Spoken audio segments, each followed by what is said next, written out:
Hi, this is Lauren Cheek from Lauracopia, and today we are going to make chicken and dumplings, and we're going to do it the farm way.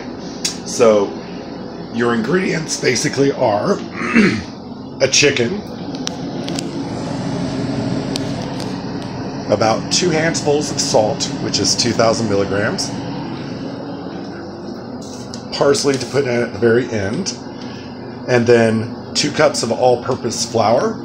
This is the brand I'm using. It really doesn't matter, but it's better if you use all-purpose because it makes a nice, flat, tasty noodle that blows up in size as it cooks. And then you get that gravy from it. So it makes a real, like, farm-type chicken and dumpling. Anyway, and then so you have the 2 cups of all-purpose flour, 1 teaspoon of salt to make the dumpling, and then 3/4 cup of ice water. So I'm going to put some water in the refrigerator, and I'm going to combine that together, and I'll show you that in the next video where we process the chicken and dumplings. It's pretty simple. You can leave this on the stove all day, and it just gets better. So it's a good thing to serve if you're having guests over and you don't know when they're going to arrive. You can kind of like leave this simmering on the stove. So anyway, we're going to turn the chicken up on high. And once it boils, I'm going to put it on simmer, and I'm going to let it sit there until I'm ready to make the dumplings. That's the first part of the process. So real quick, I'm going to show you what 2,000 milligrams of salt is, which is your ideal daily intake for one person for an entire day, but you're sharing this bill, so you're going to be spreading that around to more than one person, and you'll end up not raising your sodium very much. But if you look at the palm of your hand, pour it in there like that until it kind of makes a little cup. That is about 1,000 milligrams. And of course you can add salt to this if it is tasting a little weak, because you're salting up a lot of water here, and it takes quite a bit of salt. That usually does it for me. So if you look at the pot here, where you can see it. That's all the fat from the chicken, which can make great dumplings. But yeah, just a whole breast of chicken in there. We're going to debone it and tear it apart with our hands later. Then we're going to add the dumplings in on top of it with the meat and let the dumplings cook. So if you wanted to actually cook the chicken and do this all at once, it would take probably about 45 minutes for the chicken to cook, and about maybe another 30 minutes simmering it, the meat that you've taken with the actual broth made from the chicken, and adding the dumplings in. And it would probably take roughly about an hour to cook the whole thing, with a little bit of prep time with the tearing apart of the chicken and the making of the noodles, which we will show you in a little bit. But yeah, I'm going to let it cook and simmer while I do the noodles, and then I'm going to add it in and turn it down and simmer and let it cook for a long time, because I don't have a guest till like 8 o'clock.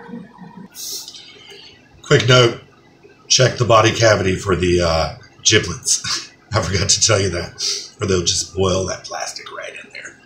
And all chickens don't have them. But yeah, check out the back, the chicken under the tail, and see if it's in there. Okay, so I trimmed the edge of the bag right here, so I can conveniently pour it out of the bag. I have 2 cups of flour, unsifted. Throw that in a bowl, or you can make a well right on the table if you want to be messy. 1 teaspoon of salt to go with this to give the dumplings some flavor. And then 3/4 cup of chilled, in the freezer, very cold water, which you're going to add gradually to this as you massage it your hands. So, and you want some flour left over to be able to roll it out. So what I want is the consistency of it to be kind of a little clumpy when I get it going. And then I want the extra flour to be able to roll it out. And you don't really have to do anything particular to these noodles to get them to turn out the way you want. So right now you see it's kind of loose. That's why I'm using 3/4 cup. I'm adding it gradually. You can do this in the food processor and be done like in a couple of seconds. But I like to pretend like I'm really cooking. So you see how it is now. It's almost pizza dough quality. I'm We're going to add more cold water. And the cold water really makes this noodle hold together. That's why you're using cold water from the tap. It really makes a difference when you roll it out. So you see it's still pretty loose there. We're adding that last little bit of water to it. We're going to massage that around. This makes enough noodles for a whole pot. 4 quarts of chicken noodle. Chicken and dumpling.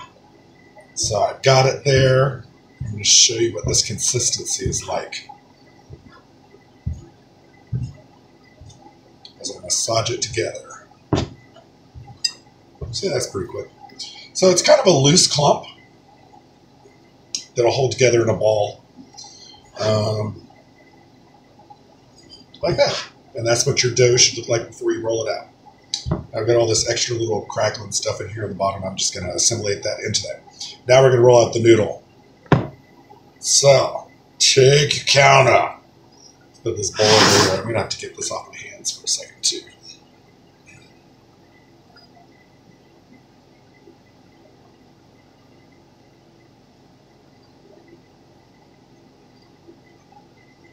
And I would pause. I got crap on my hands. Okay, so let's take this. Takes the flour. See if I can get you looking at the counter instead of at me. There you go. Smooth this around so you have something to roll it onto. Take your little dough ball. We're going to basically roll this out into one big sheet, and then we're going to cut it. This is going to make like the perfect dumpling. So I'm going to pat it